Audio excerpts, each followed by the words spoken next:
I'm going to demonstrate how to use Blender to edit video sequences. Blender is a free and open source piece of software designed primarily for 3D editing, but it also contains a powerful video sequence editor, which is what we will be using to edit our video sequences. Once you've downloaded it, start it up, and you should see this initial splash screen. For simplicity, I will be using the default settings. We will leave the key mappings to be the Blender key mappings. The mouse selection is to use the left mouse to select, and the space bar action is to play, which means when you press space, it will start playing your sequence. Click continue, and it will now offer to let you create a new file. If you've used it before, you would possibly see on the right recent files that you could reopen. Since we're going to do video editing, click on the video editing option on the left of the splash screen. If you have already opened Blender and the splash screen isn't there, go to the File menu, select New, and click on Video Editing. We will now observe the layout of the screen. We will see that the screen is broken up into a number of panes. The top left is your file browser, which lets you browse down to where you have got your video clips stored. In the middle is a viewer, which lets you view the current frame that the sequencer is at. On the right is a properties window, and underneath all that is the video sequencer itself. Just to be clear, in this tutorial I'm mentioning the home and page up and page down keys. I'm referring to the keys which are in between the main keyboard and the numeric keypad. The keys you need to press are home and page up and page down.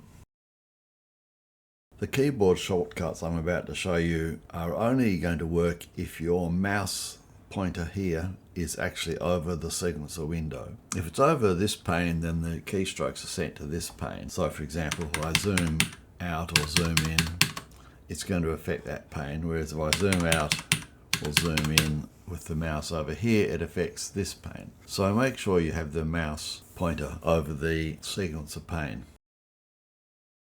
Now I'll browse down to my videos folder and find the videos for this particular tutorial and drop this aeroplane video onto the viewer window, which will place it onto channels 1 and 2 of the sequencer with two strips, one being the video, which is in blue background, and one which is the sound, which has a green background. If I press the space bar, it will start playing.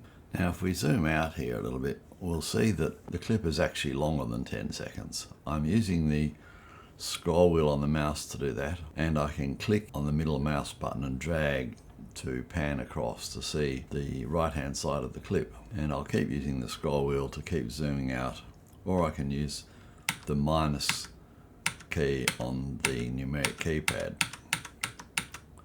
After a few clicks, we will see the end of the clip. Now, if we want all this clip to be in the final result, we need to move the end point of the sequence to down here. And you'll see from down the bottom right hand corner,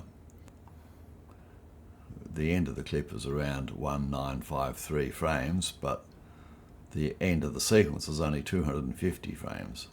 So what I need to do is put the playhead at the end, which I can do by pressing page down, and then press Control and End, and that will move the length of the sequence. So now it says 1953 is the length of this clip, and 1953 is the length of the sequence. Now if I press play, we will see the whole sequence fits in there. I'll use the middle mouse wheel and drag to move that back across. Now I'll drag in a forest scene. If I drop that onto there, you'll see that it's dropped at exactly where the playhead was. I didn't really want it there, although I could conceivably leave it there and just cut from the aeroplane to the forest. And you can still hear the aeroplane sound in the background. And then if we go to the end, we'll go back to the picture of the plane. But if I wanted that at the end of this strip, I'll just drag it with my mouse and drop it. You'll see there's a snapping option pops up if I get near to the end of the other clip, which you can see with a white line. Or I can just drop it somewhere near the end, and there's a red border which indicates that it won't fit there, but if I let go of the mouse, it puts it past the end. So now it is exactly snapped past the end of the existing clip, and if we scrub along, we'll see that we switch from the aeroplane to the forest. smoothly. Now I need to press page down once to get to the end of that clip, page down again to get to the end of this clip, and press Control End, and now that extends the sequence. So we see the aeroplane and we also see the forest. Now I'll put the playhead down the end and drag in one more clip, which I can drop onto the viewer now because the playhead is in the right spot, and we'll see some ocean, except that it didn't play because I need to put the end to be the end of this clip. So I'll move the playhead near the end and press page down, press Control and End, and now the entire thing is in the sequence. Now the final thing I'm going to do for this tutorial is to write out an output file. So to do that, first I'm going to save this Blender file. So I'll go to the File menu, Save, or press Control S, and go to the Videos, Episode 1, and I'll call this Episode 1. If I hit enter, it puts .blend at the end, and then I'll say Save Blender File. So it's a good idea to save your work as you go. You might do something you regret, or Blender might conceivably crash.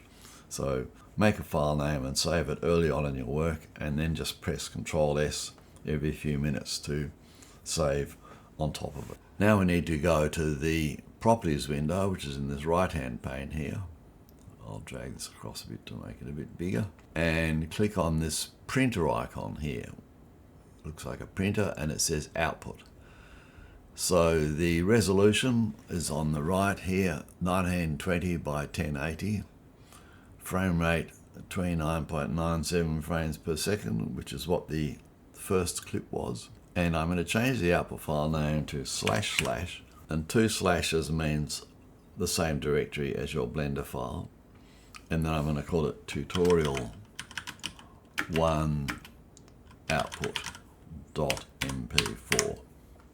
Hit enter. Having done that, we go over to the render menu and click on render animation. Now you can see another window will pop up, and we will see the animation being rendered. In other words, the output file is being written, and down the bottom you can see that we're 40% through, and a few seconds later it should finish rendering the animation.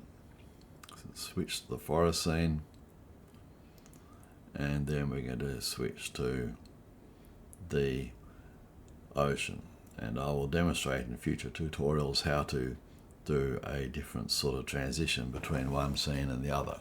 So I can close this window now, and I will find the output file and see how that looks. So here's the resulting video. It looks fine. We'll skip through it. There's the forest scene. There are the waves. So we've successfully written an output video. Thanks for watching.